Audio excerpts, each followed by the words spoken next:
Welcome to Feeling Asian, a podcast where two Asians talk about their feelings. I'm Youngmi Mayer. And I'm Brian Park. And before we get to our guests, we're going to do our Patreon shout-outs. Let's do it.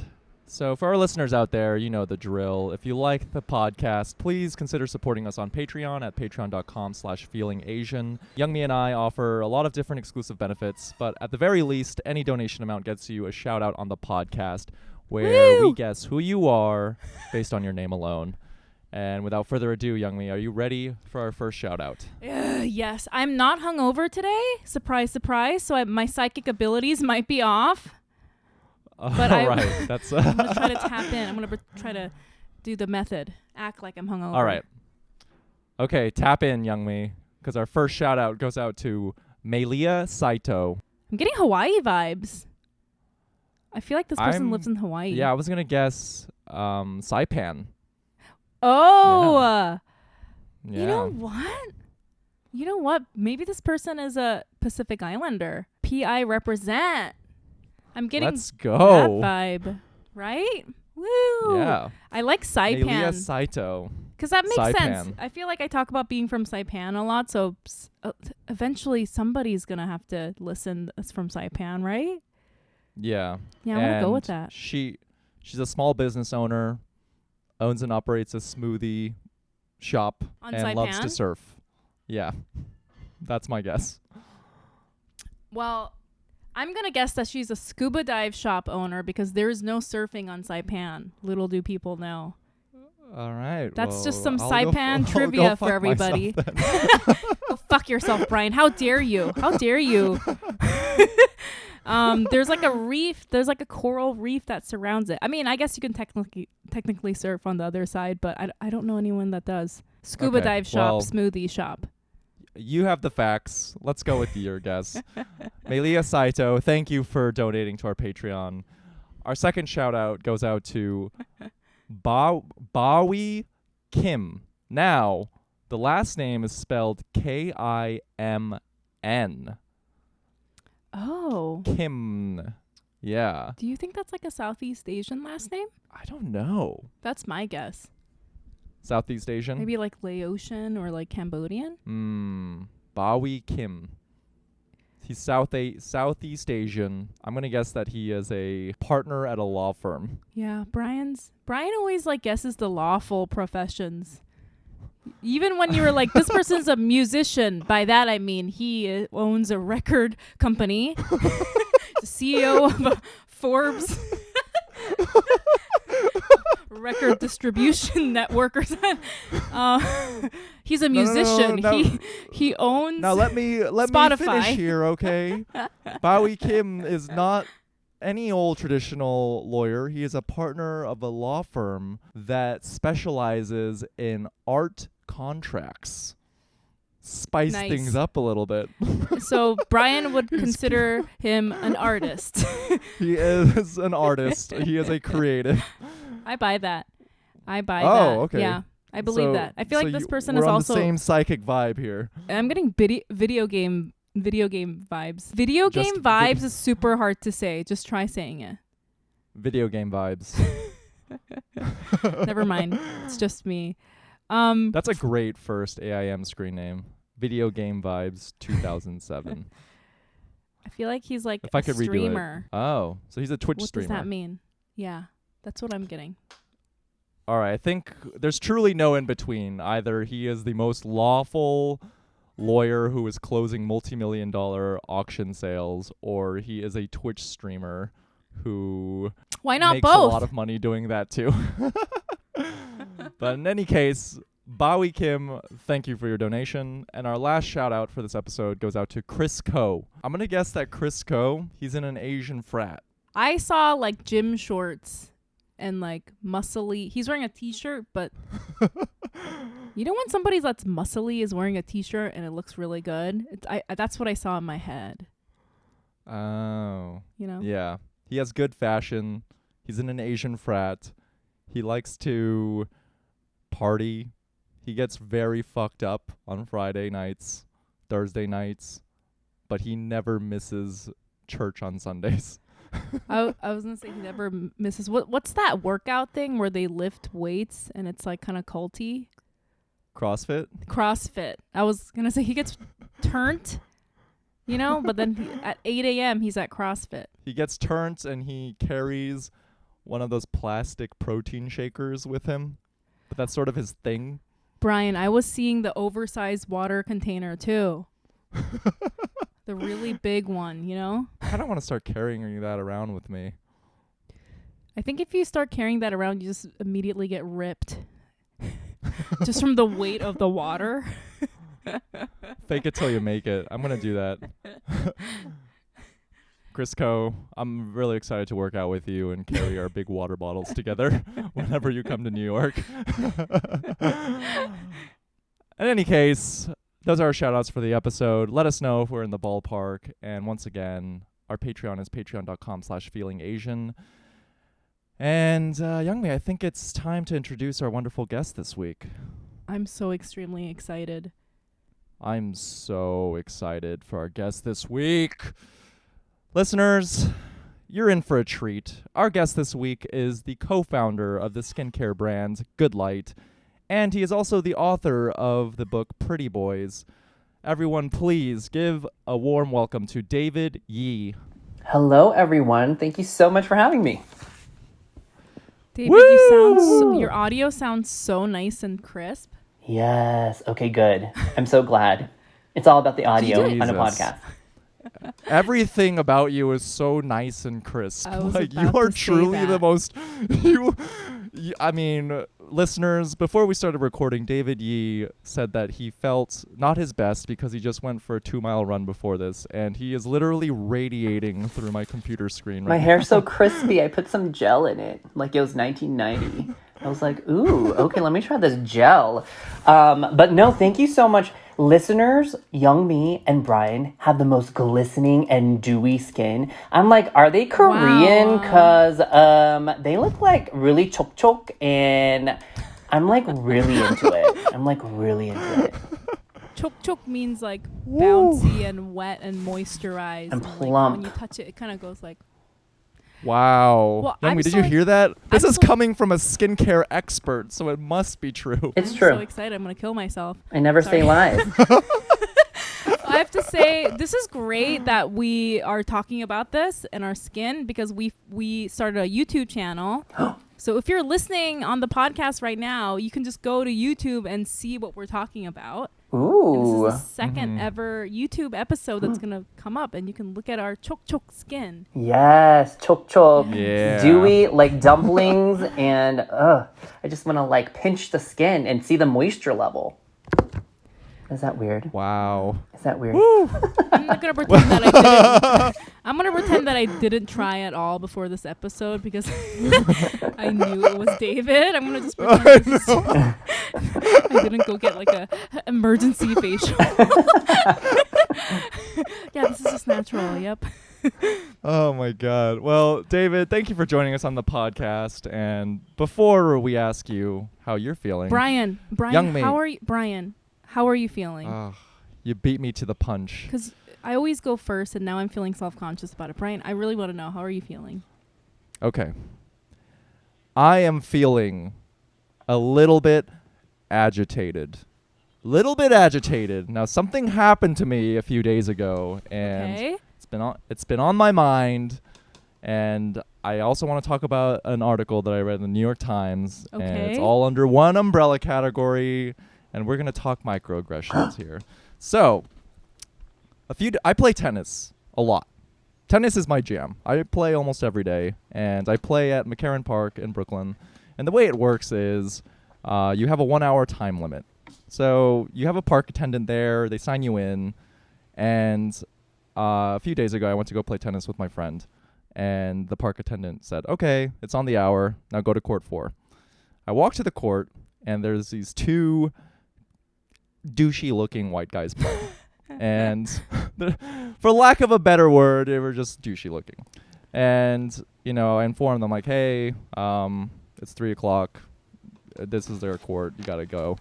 they kind of look me. They give me the up down. They look at me and they're like, "Oh, just give me like, can we just like finish this up? Like, can we just finish?" I was like, "No, it's actually past 3 right now. You have to get off the court." And it's like, come on, man, like, whatever, like, come on, please, just like a few more. Like, can we just finish this game? Like, it's not gonna take that long. Like, can we just finish? And we went on this back and forth where they were really pushing back on me, and I had to put my foot down and be like, "Bro, like, you need to stop, right now." And once he realized that I wasn't going to relent, he kind of threw in this like snide comment at the end where he said, "Well, dude, you don't have to be such a jackass about it." And I'm like, this is literally how the rules work. Everyone gets an hour. If another person comes and tells me to get off the court an hour, I'm gonna get off the court. And a part of me, I started to like analyze that interaction because it's just this gut feeling that I have, and I feel like I can't be the only person just by being a POC in America where I'm like, if I was like another white person, would he have pushed me aside in that same way? Or if I literally like, maybe it wasn't a race thing, maybe it was a physical stature thing. If I looked like Dwayne The Rock Johnson, do you think this motherfucker is going to look at Dwayne The Rock Johnson and be like, "Oh, come on, dude, like, just 5 more minutes. Like, can we just finish this up?" Like, no, dude. If it was Dwayne The Rock Johnson, you'd be like, "I'm so fucking sorry. Let me here. Do you want my tennis racket? Like, you can have my body, you know?" And it just didn't sit right with me, you know? It's one of those things where I'm like, clearly this guy looked at me, evaluated me, and made this decision of, "Oh, I am better than this person. Yep. I don't have to respect his rules. He's the type of person that I can push over."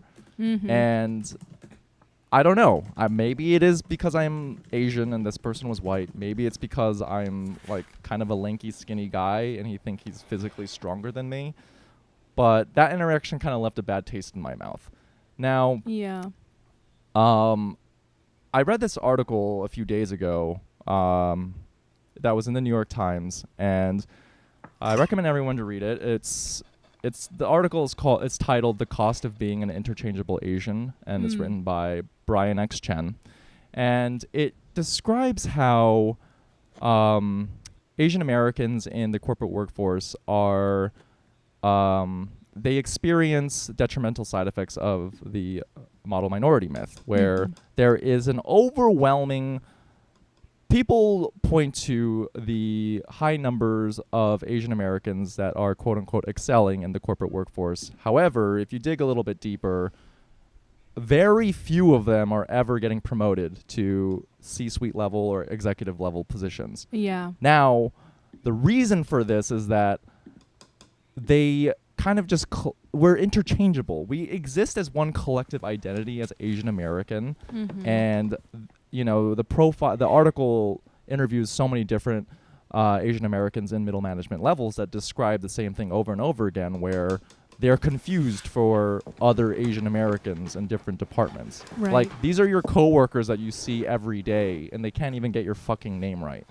And it's just incredibly like frustrating. And I want to read this one point that the article makes, and it says, you know, if one requirement to ascend in your career is to be distinguishable to people in power, it may come as no surprise then that Asian Americans, who make up 7% of the U.S. population and are the fastest growing racial group, are the least likely group to be promoted in the country, according to multiple studies. Even in Silicon Valley, where people of Asian descent make up roughly 50% of the tech workforce, very few of them ever rise to the executive level. Most just peak at middle management, and it's because they kind of just see us as a commodity. We're not actual people. There's nothing like in these people's eyes that we're not distinguishable. Like, if they can't even get your fucking name right, of course they're not going to. You're not even in their purview or in their line of sight of being like, who should we promote to the executive level? And I don't know. That's just kind of how I've been feeling. It all stemmed from this weird interaction on the tennis court where I'm like, this guy clearly sized me up and was like, I don't have to submit to the rules in this particular instance because I am more quote unquote powerful than this person. Yeah, here's the thing. Sorry, are you done, Brian? Yeah, and I just want to make a point that it was especially agitating because I would fucking mop that guy on the tennis court. Fuck yeah. Anyways, go on. and I'm better at tennis. And I've Yeah, had sex with your girlfriend, probably. You probably have had sex with his girlfriend, let's be honest. I played Brian 1, white guy 0. Listen, this is what I want to say about that. Even if we all know the probability, we're always like taught to give white people the benefit of the doubt, but we all know the probability is that at least 40% of his brain was like, this is an Asian person. We all know that. They're not going to admit it, but we all know that. But even if he didn't think that, even if he wasn't like, this is an Asian guy and I'm white, even if he's super not racist in his head, that interaction is inherently racist because that man acted that way because he was born a white fucking cis het man in America. And without him consciously knowing, subconsciously, he already knows that he has the right to do whatever the hell he wants. And he always gets the right of way, period. Even if even if that thought has never come to his head, every interaction he's had since birth has reinforced that idea. Every time he had some sort, like when he walks down the sidewalk, if there's like a person of color walking towards him, the person of color gets out of the way. And that's all subconscious. And he's obviously not aware of it because he's an idiot. But even if he doesn't have the solid idea in his head that this person's a person of color and I'm white and I get to do what I want, his actions, the assumption that he has that right to even be like, hey, I'm going to take 5 more minutes, man. That is inherently just racist. Do you know what I mean? Does that make sense? Yeah. No, that makes total sense. Because let's be honest, if I was on the tennis court and I saw you as a woman of color, if I wanted 5 more minutes, I would be like, oh my God, this is how I would say it. Oh my God, I'm so sorry, but I'm really into this game. Do you mind if I take 5 more minutes? Can I pay you like $15? Or that's how I would approach it. That's how I believe how all of us would approach it, because as people of color and as people that are not, for me, not a man and not cis. I mean, I am cis, but everyone else has been taught since birth, living in this society, that we have to make room for that fucking guy. And that guy's never learned that, ever. Right, and then he's right. like, why are you being such a dick? My mommy gave me milky titties whenever I wanted, why are you being mean to me? And it's like, that is inherently racist. And he will never understand that is his actions are racist. Anyway, that's my thought on the entitlement is so real, though. The entitlement is real. And I also think that it comes from a culture of individualism to an extreme. So where Asians and people of color, we are a collective society where we think about the greater good and think about others. White folks, they grow up in a hyper-individualistic culture where it's about me. There's no consideration for the other. And so, Brian, I would have also been pissed. I mean, in the end, did you get your time in, or was it like 30 minutes passed by and you only had like 10 minutes to play?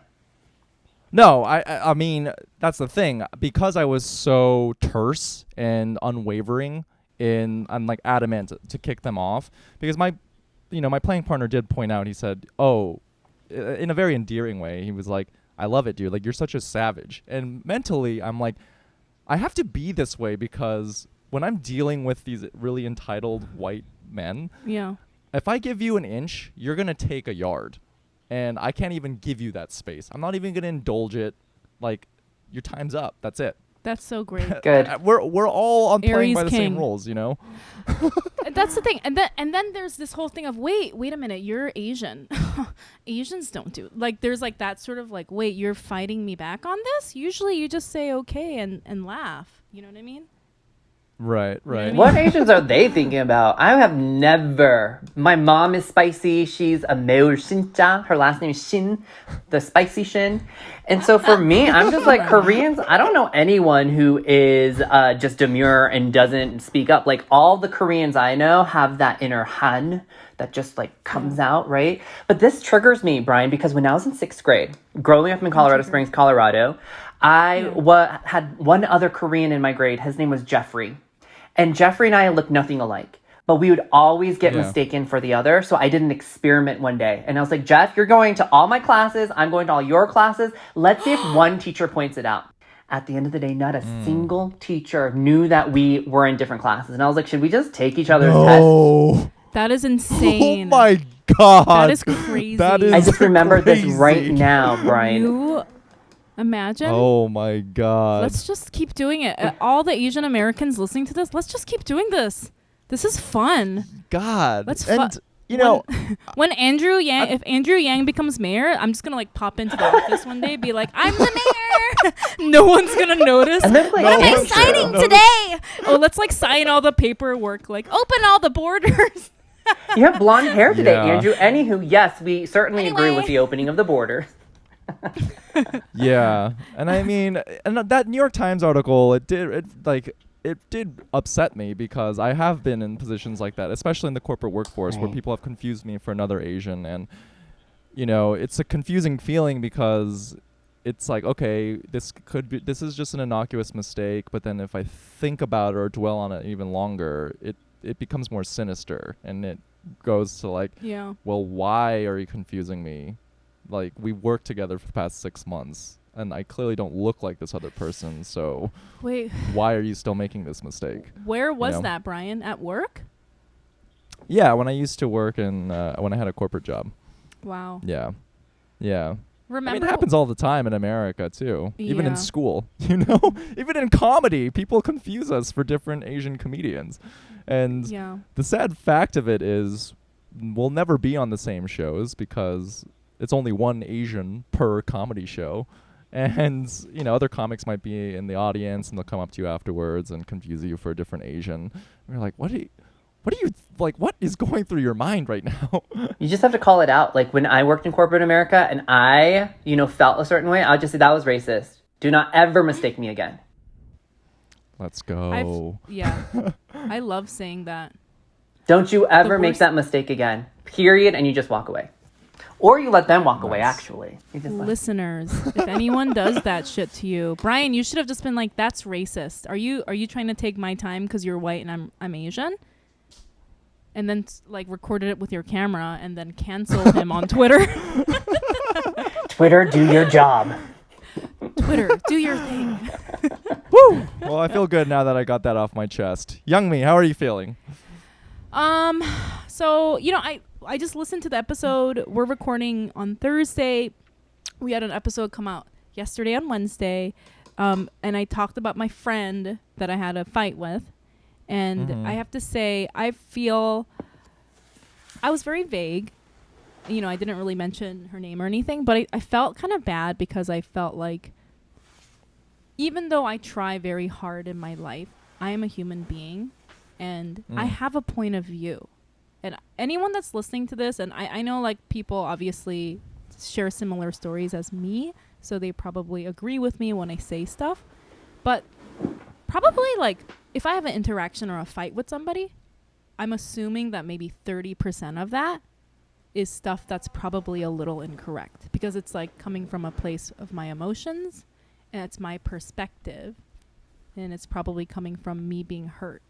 So then I kind of thought, it was unfair of me to just put my perspective, my side of the story on the podcast because the truth is most likely, 30% of it is probably a little off, if not more, right? And so I think what I was trying to achieve by talking about this disagreement was I was trying to focus it like on me and like my personal issues and the reason why I was reading the situation as I was, which I mentioned in the episode. I struggle a lot with like internalized misogyny, and so it's almost like I project that onto other people when an issue comes up. And so I feel sort of like that listening to the episode, I felt sort of like I was being kind of like a bully in a way. And I'm not trying to be hard on myself, but it is unfair because I have a platform and people obviously will listen to my narrative and this other person doesn't, right? So I felt that was a little unfair, and I think I reacted quickly because I was coming from a place of hurt, and you know, we recorded that right after I got back from San Francisco, and this is my dear friend, and so I felt a little bad about that. So I'm feeling a little bad about that. But yeah. And have you spoken to your friend since? Or No, well, she reached out to me and I said, you know, obviously we're both very angry. And I said, let's talk in a little bit after we cool down. And that being said, I think there were points that I made that were valid and they were pretty, you know, spot on. But, you know, it's just I like thought about it and it read as very unfair to me just to have a one-sided story. It says a lot about your character that you can admit that in this instance that you might have been misinformed or you might have done things differently if you had a little bit of time to just cool off, because you're operating from a place of a lot of emotion, and the dynamic was unfair is what makes you feel bad. And right. Yeah, but I'm saying not just this incident, but just everything I've ever said in my life, you know. I'm a human being and I'm stupid. And you know, I'm coming from my perspective, and the truth is reality is not my perspective. So everything I say is like touched with bias. Well, it's difficult to be objective, right? Because we are so... No one's objective. Yeah. It's so much a part of who we are integrally. Like we can't have an unbiased view of the world or purview of the world. But I will say that I think it takes a big person to be self-aware like you are right now. And I think that's very admirable. And like they say, there are three sides to a story. There's your side, the other side, and their truth, right? And so you are right. You're 33% correct in what you're saying. And I think that we should all be aware that we have a certain level of truth. That's why we always say, this is my truth, because that's your truth and that's your perspective. Yep. That's what I wanted to say. And I wanted to say it on the podcast to like the listeners, you know, be aware that whenever I say anything, it's only 33% correct. 33.333%. It's stupid. Why are you listening to me? I don't know what I'm doing. Canceled. So I just felt like a little bit like, all right, I gotta chill and be fair. Yeah, because that's unfair. Because you know, like Brian and I have this platform and we're oversharers, and not everyone is an overshare. A lot of people are private, you know, and it's not fair. And so I just wanted to say that. How about you, David? How are you feeling? I'm feeling such mixed emotions right now.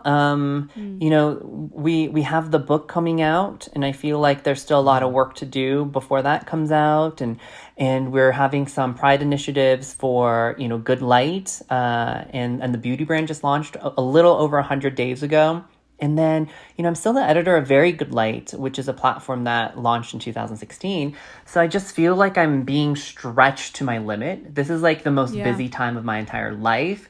But yesterday, I kind of had to just take a walk and say, you know what? I'm so grateful for this moment. And I'm so grateful that I have so much that I've really dreamed about. You know, what makes me feel humble and comes to a place of humility is when I think, remember when you prayed for what you have now? But of course you don't, because you're human. And you're like, okay, I totally forgot what I dreamed about. Like a year ago, I said, if I have a book, I can do anything and I'll never want anything again. But of course the book came out and I want so much more. And so it comes to a place of humility and becoming humble and just having a lot of gratitude, an abundance of gratitude. When you think of that thought, that radical thought, remember when you wished for what you have now. And we have so much in abundance that we probably journaled about like even a month ago or even yesterday. And so I'm feeling an overwhelming sense of gratitude in this moment, being with my fellow Koreans in this podcast, in this Zoom. And I just feel very much supported and loved and like I'm in a cocoon, ready to kind of become a moth and fly away. That's wonderful. You know what that reminds That's amazing. me? That reminds me because before we started recording, you said that you're close with Eric, who was recently on our podcast. And he was sort of saying the same thing. He was like, well, this is my dream. Yeah, I remember that. It's like this big, like, I remember that. I'm close with Eric's older brother, Kevin, but Eric is just such a magnificent, just powerful being. And, you know, I think that there's a lot to say when it comes to being Asian too. And I think we're always like, oh, but Asians, let's try to like stop being so humble. But I think that's our superpower, maintaining our grace and humility, standing in our power, knowing that we are magnificent creatures, but we don't have to overextend ourselves or kind of do over PR and say we're amazing because we already have it. And I think that's what's amazing about being an Asian American is we have it. We understand, you know, adversity. We understand how to overcome, and we don't have to shout it from the rooftops because we already have it within. We have it. It's a vibe. It's a vibe. I love it. Well, David, you have it goes without saying, but you have a very impressive portfolio of work, and I definitely want to dive into it a little bit. And, you know, I first learned about your work back in 2016 through your platform, Very Good Light.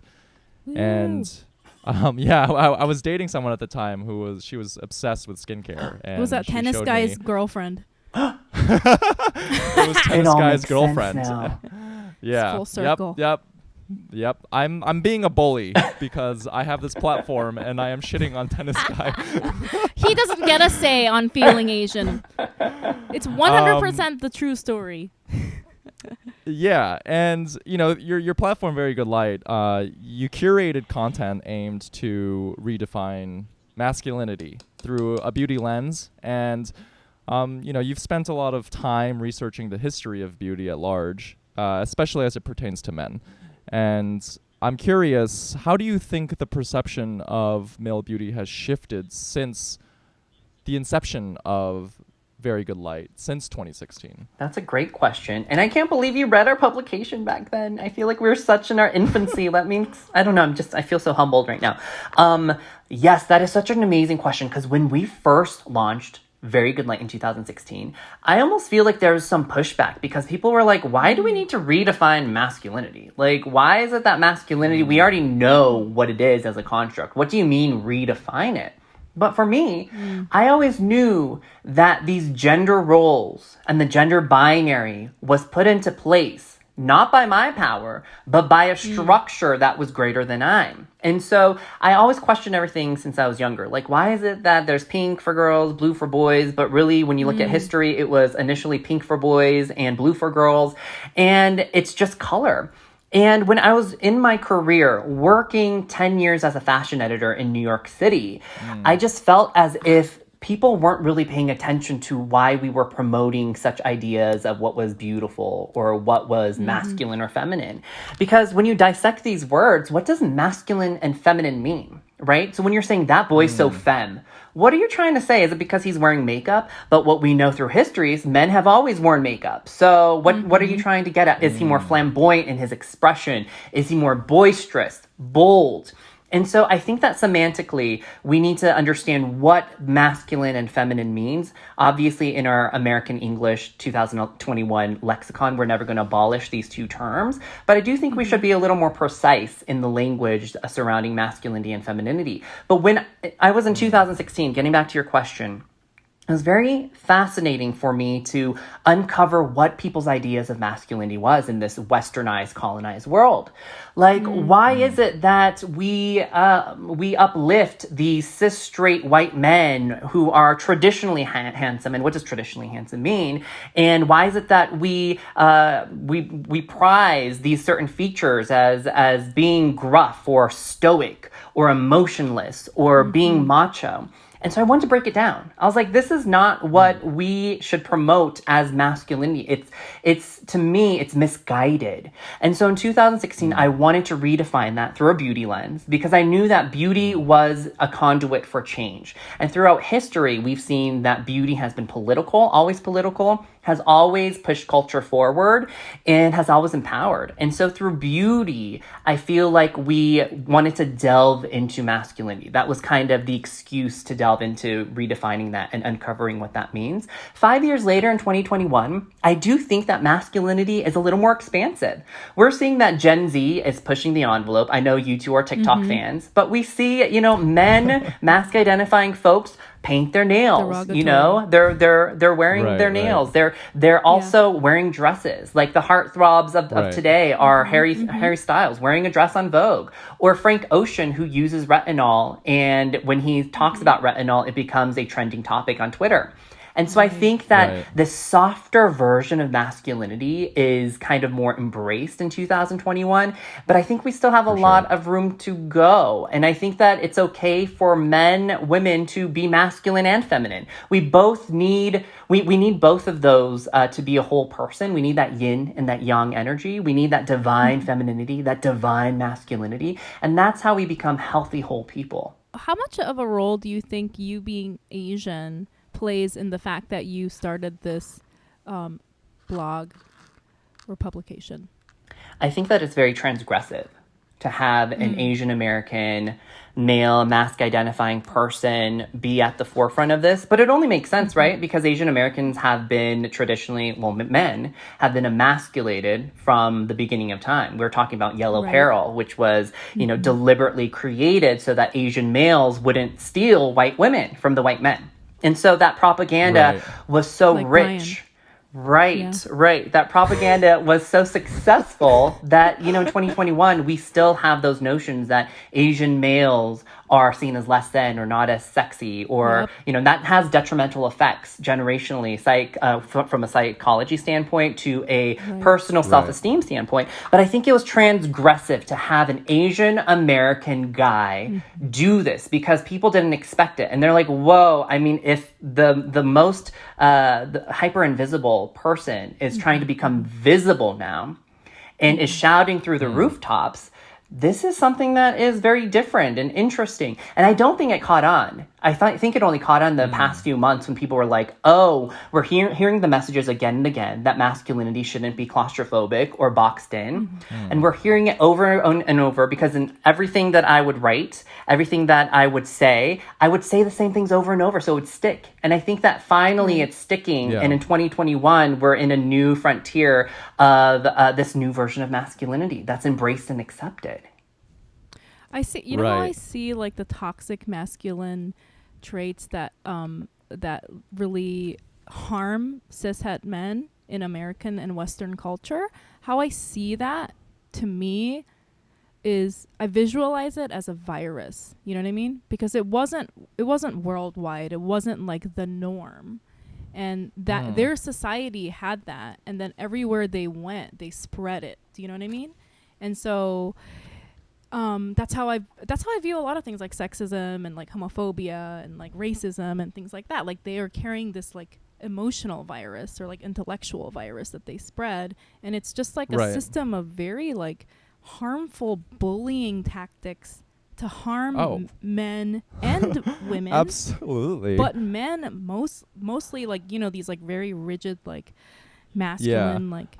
I mean, I can speak from personal experience in that, like you said, David, I feel that there has been a lot of progress made in sort of becoming more precise with our language and sort of blurring the delineation between like what is considered masculine and femme. These are all just like stupid constructs. And but yeah, like back in high school, I was really interested in fashion at the time. And I mean, I still have an interest in it, but back then, like, so I was bullied so much, so many homophobic slurs, and I feel like, even 10 or 15 years ago, if you fell outside of the boundary of what is considered like quote unquote normal cis het masculinity, it was used to undercut you and it was used as a weapon against you to really hurt you. And now, when I just scroll through TikTok, it's kind of bittersweet in that I think it's great that there are these high school boys who are so comfortable in just their own skin, and they're wearing dresses now, and that's like cool, and that's very in, and celebrities now are wearing nail polish. And I look back I have flashbacks of high school of like, okay, just because I was reading GQ magazine, like this is what was like rustling your jimmies and making you want to like get upset at me. Like, this is so funny, but it's also evidence that we have progressed Right. since then. But I think that what we have succumbed to is, what is a root cause of all of this? It is, one, our Western culture is based on the male gaze. So if you think about men aren't trying to impress other women. Men are trying to impress other men and to get validation from their friends and from male culture. But when we dissect it even further, everything is based off of misogyny. And so when we're saying, Brian, you're gay because you are like, what? A woman. A woman is the only person who cares so much about their looks. And that's why the term pretty boy was used so facetiously. And why was it used? It was used to take agency away from someone, to make them feel less than or subhuman and inferior. Like, you are a pretty boy. That means that you are like a female. And women, they're incapable. And in our culture, women are despised, and they're sub men. And so I think that the misogyny is what we need to kind of understand, that's so embedded in our patriarchal society. I am a sub, but I'm not a sub man. You're not subhuman, or no, sub man. I'm not subhuman. I'm just kidding. That was my attempt at a joke. So I wanted to say the male gaze thing is, since you called me a TikTok fan derogatory, I have seen so many TikToks about the male gaze thing, and it like clicked with me, and I was like, that makes so much sense. And I want to tie back to what Brian said at the top of the episode, where you were like, if I look like The Rock, this man wouldn't have fucked with me. That's literally the male gaze. That's what that's about. And that's why all men think that they have to look like The Rock. Not because women want to fuck somebody that looks like The Rock. It's because if you look like The Rock, other men will respect you. And yes. Like that finally like click with me. That's exactly what women it. want, because they're all misogynists. They don't give a fuck. And then when men are accepted by other men, that's when they embrace something. So let's talk about the Kanye West effect in, let's say, 2012, because I was a fashion editor. I equate to before Kanye West wore a leather kilt on stage. Remember that iconic moment when he wore this outfit and everyone was like, why is he wearing a skirt? That was a pivotal moment in American culture, because then that gave validation for other people who perhaps wanted to feel a little more flamboyant in their expression to then have permission to also wear a kilt or have permission to dress with high fashion. I remember that Kanye West was always wearing Givenchy, and back then you never saw any male celebrity or sports star front row at Fashion Week. But the Kanye West effect then trickled down to hip-hop stars, trickled down to NBA stars, and then the masses who look up to hip-hop stars and NBA stars were like, whoa, it's cool to like Chanel, it's cool to like designer clothing. And now it's shifted in that moment. And I think it was because that validation from another man. Right? It's that male gaze. Yep. Oh, 100%. Oh, man, that makes so much sense. Because to your point, Kanye West is the apex of dudes all love Kanye. Man. Right. Like the alpha man. They respect him. Yeah, fashion with a capital F. Every man I've ever met loves Kanye, I have to say. I've done the research. Every fuckboy I've ever met, they fucking love that man. But it's so sad to me when I see toxic masculinity, because how weak are you that you can't wear something unless a man tells you? Do you know what I mean? It's just like, just wear whatever you want, bro. It's fine. Yeah, it's male fragility. And we're seeing that in terms like beauty and grooming. Why is it that men's beauty is called grooming? It's because of male fragility. Oh my God. Right? You know what? Yeah. You know what's this is actually funny to me. The funniest part of like male fragility in terms of beauty is like, I feel like some famous comedian did a joke about this, but when you go to the like pharmacy and you know like the male bath item aisle, it's like man's body wash, and it's just like shaped like a Viking hammer, and it's like you gotta squeeze the hammer to get the black. It's always like black. The scent is just a color, charcoal. like tundra blue. which is so interesting. Evergreen forest. And it always has to Yeah, smell and like it's just oud like, or oh. pine. Yeah, But it's you just have a like- point, Youngmi, because it's interesting that everyone reveres Vikings, right? But what they don't know, and Yeah. we touch upon this in Pretty Boys, is that Vikings were pretty boys. They were obsessed with their hair. They had beauty kits right next to their shields and their swords on their belts. The beauty kits had tweezers, ear picks, brush for their beard, separate for their hair. They had so many tools because they're obsessed with beauty. I mean, during this period of the Vikings, their Anglo-Saxon peers never bathed because Christians said that bathing and getting naked was it was uncouth and it was sacrilegious. But the Vikings bathed once a week, which was considered kind of feminine or very sinful. And they were obsessed with bathing. They're obsessed with their hair. So when they would go to battle, think about these over 6 feet, super muscular macho guys. They put their hair in a bun because they cared about their hair so much they didn't want it to get bloodied or stained in battle. Wow. And so Vikings were also beauty boys, pretty boys. And so if we dissect it and look into history, it's like, well, these fragile masculine men, they quote unquote think that the ultimate in masculinity were the Vikings, but the Vikings were pretty boys, like the ultimate pretty boys. Yeah. Wow. So when Chris Hemsworth is Thor in the Marvel movies and he looks perfect, that's historically accurate. That's historic. Because he was obsessed with looking that way and plucking and his stray hairs and doing all that. I think that's Wow, good on Marvel. It's also a good thing that you mentioned because it shows how insignificant these rules are. You know, you think that these rules are like set in stone, but somebody just came up with it, like Kanye did in 2012. Like, we can wear leather skirts, and then overnight, everyone's like, "Okay, we can do it now." Like, how weak-minded and like, flimsy these rules are. You have such a good point because I think the question lies: when is it that men stopped wearing makeup? If throughout history, men have always kind of worn makeup or flamboyant in their expression, when is it that changed? And that changed in the Enlightenment period. It was very deliberate. It was extremely deliberate. These cis, straight, white men in Europe one day were like, we need to be in the age of reason. And so scientific, political, and philosophical discourse became the obsession, and anything frivolous like beauty became seen as less than. And that became seen as weaker. And then the Enlightenment period ushered in the Victorian period, the most boring period in history, right? Everyone just like dressed down. They were like super stark and stoic. I hate and Queen Stoicism Victoria so much. Exactly, yes. Stoicism became revered. And then what happened after that? The World Wars. So Western cultures and Europeans, they literally sailed the world and put a flag on any land and was like, it's mine now. And this rush to westernize and to colonize, that influenced also the world to see each other from a binary and a Western purview because of that World War. And through World War I, what happened is men were shipped off to war. So that hypermasculinity, that violence, right? That hypermachoism was now commonplace.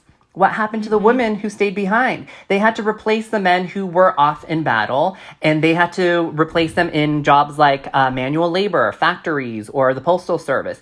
And because the men were now disillusioned or felt fragile that their places were taken by women, women were now told that they had to be hyper feminine. That's when brands like Tangy or Elizabeth Arden came out with ads that said, if you don't dress up, if you're not wearing red lipstick, it's anti-American and it's not patriotic. And so women had to start wearing makeup and overdoing themselves and objectifying themselves. That's where the pinup girl came about, right? And they were required now to be hyper feminine, to be cheerleaders for the men at war, and so that the men didn't feel eclipsed by the women who stayed back. And so it was during this time that our gender binaries and the roles were created, and it was so successful. We still abide to these rules in 2021. Right. That is so fascinating. I really like how you're like breaking it down like historically too. Yeah, it was very deliberate. Yeah. So what you're Wow. saying is me dressing and acting like a dumb bitch is from the 1950s. Well, we need to ask your mom about that. But no, it really does come down to the patriarchy and white supremacy. Everything in this country, right? Everything. Everything. Right. I feel like every single thing in this country and misogyny Right. And colonization. and Yeah. yep. And I mean, specifically in this country, it does feel like it lags behind in this arena. Yes, And it because, does. you know, It in very like in much East does. Asian countries, it's become normal. It's more normalized for cis het men to wear makeup. Like that's that's just normal now in countries like in East Asia. Now, I feel like the narrative is changing somewhat in America, especially with people like you, David, who are championing this cause, where cis het men are starting to dip their toes into the makeup arena and to start caring about beauty. And what I'm curious about is, like, how do you think this fluidity will impact Asian American men who have historically been Ooh. mocked by Western society for Great question. being quote unquote effeminate? Well, I think that we need to get to the root of what masculine expression looks like. And that there's nothing to be ashamed of with having a fluid expression. And I think at the end of it, I would like to challenge Asian American men to reconcile their hurt and their pain and to understand that they are in that place not because of their own agency, but because of white supremacy. And to fight against this patriarchal structure or white supremacist structures is to be your authentic self, is not to play in this game and say, I'm going to be hyper masculine, hyper macho because that's what the white man wants me to be. But to really rectify that is to then be your authentic self, whether that is fluid, whether that is mass presenting or femme presenting. And I think that is a radical act for Asian American men to then be who they want to be and to express themselves however the hell they want to. That is brilliant. That you just touched on it so perfectly. Because I think in your answer, we all, and we've discussed this before, we all know the Asian American man that's hyper macho, muscular, very like The Rock, toxic masculine. Very The Rock. The toll. They very much fell into that. And it was a reaction against white men being like, haha, you're effeminate. And that is harmful, and that is not their fault. And it's like, it's really sad because maybe it's a big part of who they are now. And I'm not saying it's wrong to work out at the gym and be muscular. That's, if you enjoy that, that's great. And I don't think there's anything wrong with that at all. But the act of doing that to sort of appease this idea that racist white supremacists had of you is very sad. You know what I mean? Right. It's And yes, you're a victim like, to that, right? We are victims to that structure. So you're completely right, Youngmi. Yeah, they're victims. And like, I feel like for a lot of people, it's probably, as a lot of people that suffer from a lot of very acute toxic masculinity, it's impossible to hear. And it's impossible to chip away at that because that's very painful that they bought into the system of abuse that abused them. But I hope that if an Asian American man who struggles with this sort of thinking hears this, like he hears your advice, which is like, it's a radical act to just be like, oh, you're gonna call me effeminate and gay as a slur? Fuck you. I'm gonna fuck your girlfriend, like Brian does. Right? Right. And I think I'm over here thinking, it's this idea of misguided masculinity, because I also want to make it clear that masculinity in its purest form is not toxic, right? And I think that in a lot of ways, when you say toxic masculinity, so many cis het men get triggered and they're like, you're saying that me as a man, that I'm just toxic. No. And that's really reductive. And we're not saying that. We're saying that masculinity in many ways has been misguided. Right? You have been misguided in your truth, in your discovery, in your self-actualization. And what we're saying here today is that you can be whoever the hell you want to be, but just make sure that that's you and question, if gender roles weren't unfairly placed onto you, what would you be free to do? Right? What would we be free to do, Youngmi and Brian, if gender roles weren't placed unfairly upon us? Would we be more expressive, more powerful, our authentic self? How would we change the world if that happened? I would be free to wear a tennis skirt onto the tennis court. Brian, However, that would be so hot. Yeah. Unfortunately, Super all hot. the Instagram influencers have bought all the tennis skirts, and there's no sock left. No, but this is a good Brian. Do you want to wear a tennis skirt? Wow. Well, David, you've definitely schooled us, and I've learned a lot. And I love the historical lens and practice that you put behind all of this because, holy shit, my mind is blown. And I do want to talk a little bit about your book that by the time this episode comes out, it will have been released. So everyone, please go to your bookstore and buy Pretty Boys. Can you quickly describe what the book is about to our listeners? Yes, for sure.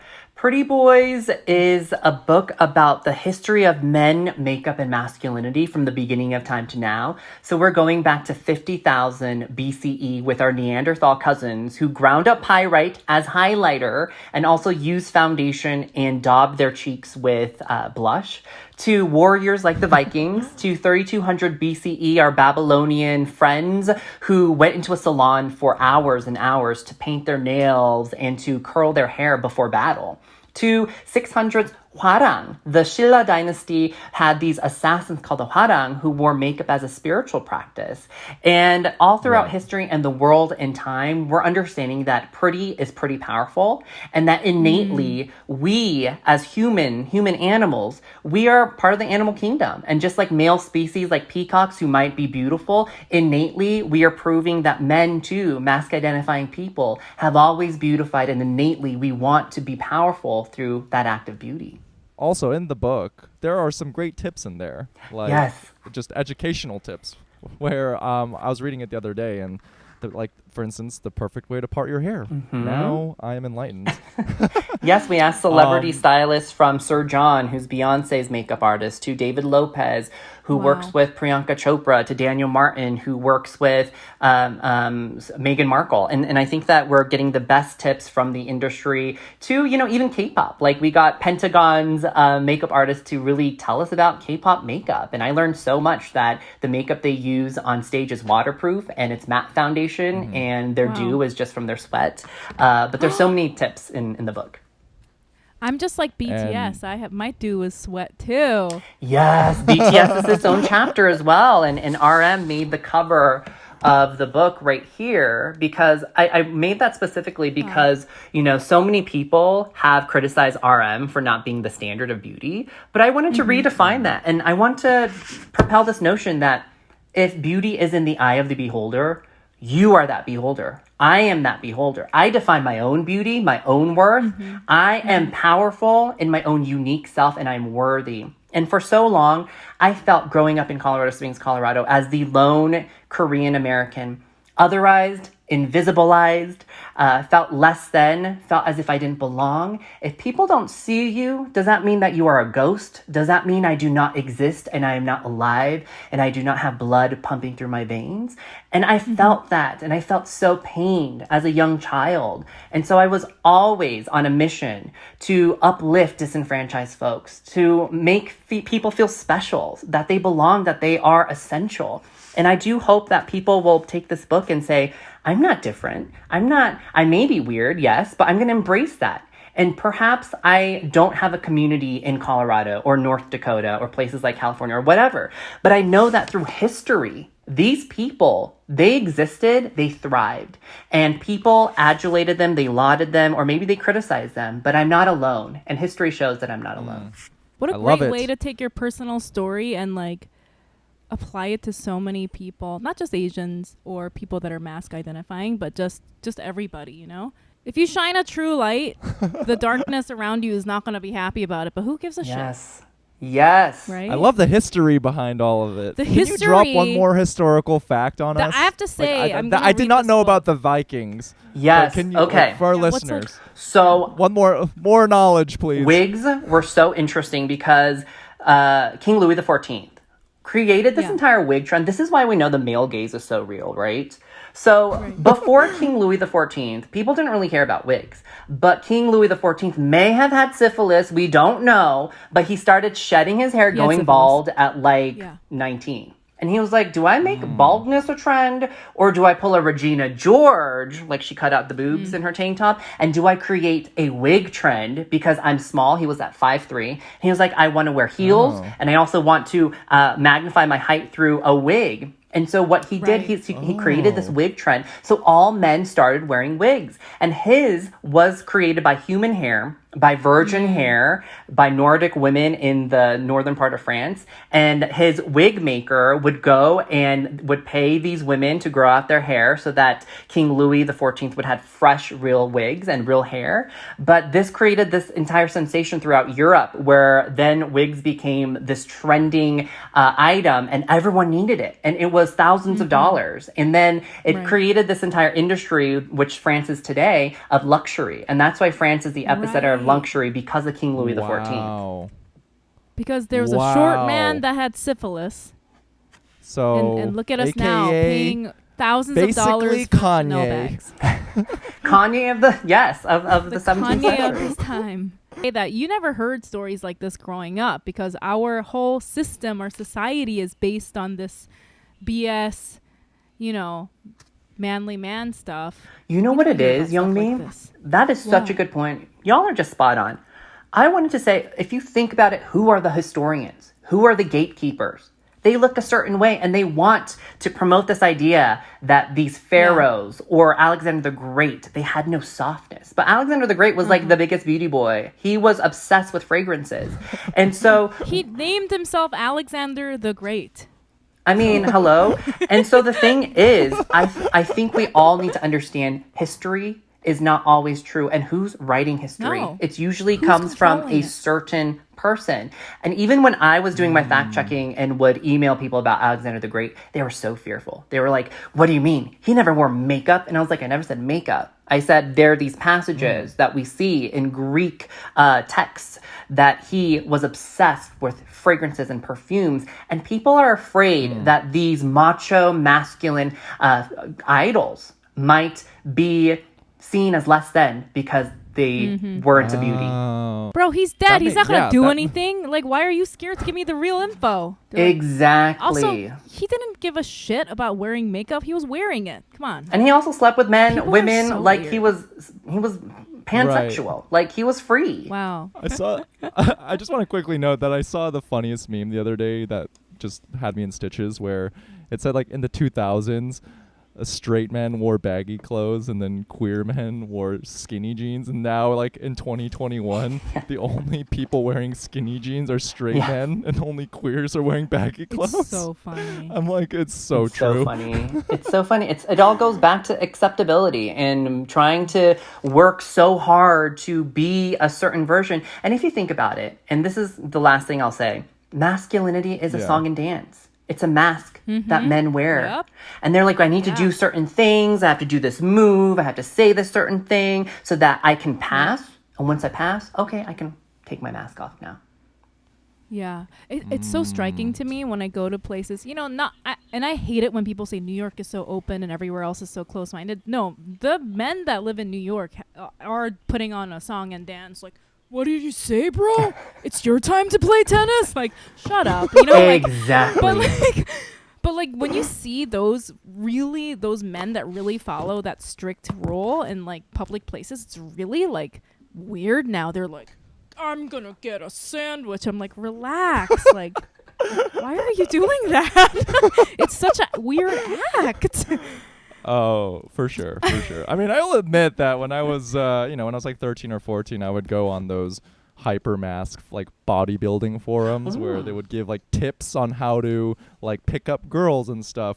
And there would be these long like diatribes where it's like a video game, and it's like you said, a song and dance, where they'll be like, oh, to show interest, like touch the girl on her arm and then do. I'm like, this is insanity.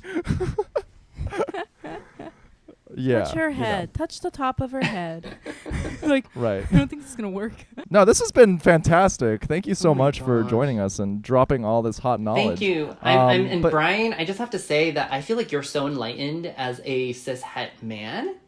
We need more Right? people like Brian. I mean, I'm proud of Brian. Brian, you're just so powerful in your just entire being, and I'm Wow. thankful that you and Youngmi are just so receptive of truth in history, because I know it's not easy to swallow for a lot of people. Before we let you go, we want to ask you one last question that we ask all of our guests on the Feeling Asian podcast, and that is, what is something that you're proud of, David?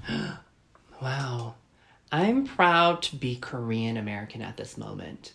I feel like for me, I have been an activist and an advocate for our people for so long, but no one listened, not even our own people. But I think that in this moment, I'm finally feeling seen and heard by our community. And not only our community, but people from other communities. And I think that when we keep standing in our truth and we really do fight for justice, that we will see our day. And we will see people believing in us and seeing us for who we are. It took about 15 years to get to this place, and it's been a very lonely journey, talking about masculinity or talking about Korean American issues. But at this moment, I feel in community with the AAPI community, and I also feel in community with the greater world. And for the first time ever, I feel as if I'm stepping into my power. Oh my God, that was so amazing. I'm also so proud of you. I really feel like we caught you at a moment where you are like reaping the fruits of what you've sown. And I can feel your power, you know, you're so smart. You are the person that knows about this topic. And I'm just so excited for you. And I'm so excited for this book coming out. Thank you so much. Absolutely. Thank you. I'm really excited for your skincare, your amazing skincare line too, because back in 2016, you know, my ex at the time, she was really into skincare, and I started developing an interest in it, and that's how we came across your blog. And now that you have these products out, I'm really excited for you, because you truly are an expert in the field. Thank you. You know what good skincare takes, and you're the perfect person to execute this. So congratulations on that. Thank you both so much. Yeah, and for our listeners, where can they find you and all of your wonderful work? Yes, you can find me at Socialite, my personal handle, at goodlight.world for our Good Light products, or at Very Good Light to hear more about, you know, Gen Z-centric topics and skincare. But my book is sold nationwide at all bookstores, and please support local bookstores and you know, buy from local booksellers. And I think that would be so amazing to get this into everyone's hand and kind of rewrite history, or what we already know, or what we think we know. I can't imagine anyone listening to this episode that will not buy your book. Like, I feel like everybody is like probably add to cart right now. Thank you so much. Oh, and I just want to mention that your social media handle is Socialite, spelled Seoul, like the city in Korea. Yes. How about you, Brian? Where can we find you on social media? You guys can find me on socials at It's Brian Park. And what about you, Youngmi? YM Mayor, and then TikTok is Youngmi Mayor. I'm a big TikTok fan. Derogatory. You guys should follow us on socials for our podcast at Oh, Feeling yeah. Asian Podcast. We have a wonderful Instagram, and we have a TikTok at Feeling Asian Podcast, and now we have a YouTube channel, so you can see how chok all of our skin looks live in person. Yes. So please subscribe to all of our content. And we want to give a quick shout out to our wonderful audio engineer, Sarah Pack, on Instagram at IM_PAKT. That is at Impact. So please hit her up for any and all of your audio related projects. And once again, David, thank you for joining us on the Feeling Asian podcast. And thank you all for listening. And that's Thank it. you. Bye. Bye.